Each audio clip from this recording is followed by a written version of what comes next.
At least then one person killed, as well as an 11-year-old boy and a 59-year-old man amongst those injured amid that huge drone and missile attack overnight, targeted mostly the city of Odessa in the south, Dnipro in the southeast, as well as others. Residential buildings, school and a kindergarten said to have been hit in Odessa.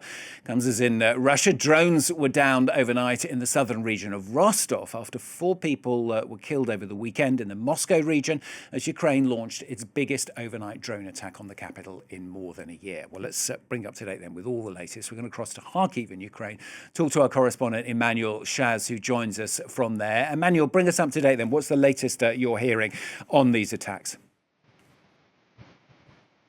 Well, indeed, dozens of people have been injured following those overnight strikes. You were mentioning the city of Dnipro. Just to give you an idea, there's roughly 1 million people in Dnipro and surroundings who are living in this this industrial city, this very big city in southern Ukraine. And the alert last night, the air raid alert, lasted over 6 hours. We've had testimonies of people who were living in the residential areas impacted. They said that they had been taking shelter from the first wave of drones, and then they came back to their flats, and then there were missile strikes. You've mentioned this, figure. Over 520 drones, over 20 missiles were launched at Ukraine. You can imagine the level of anxiety for the population facing those strikes, and also to give you an idea of the impact, not only on residential building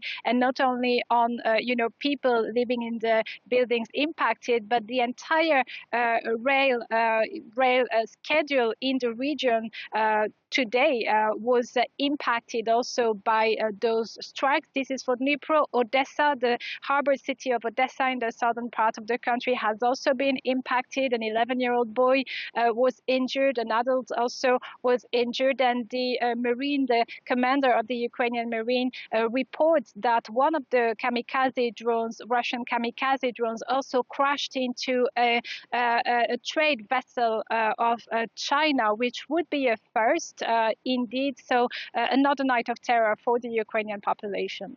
Meanwhile, Emmanuelle, once again, we've seen some signs, haven't we, of Ukraine showing more and more of a capacity to fight back over the weekend.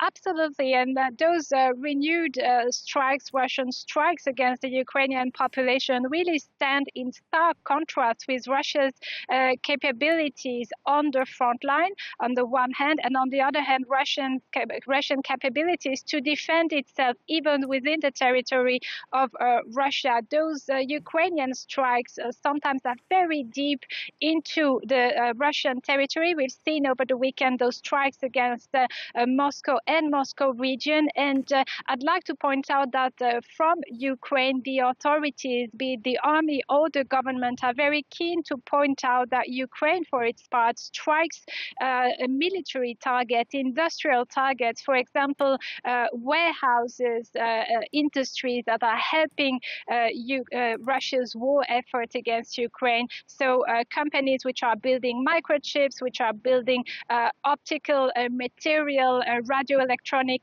warfare for the Russian army, as well as oil refineries, oil terminals, because of course the oil industry is a huge part of Russia's economy, and striking in the heart of it means striking in the heart of Russian economy. And this weekend has shown that not only does Ukraine increase such strikes against Russia, but also Russia's air defense capabilities seem more and more enabled to stop such strikes even deep inside the country.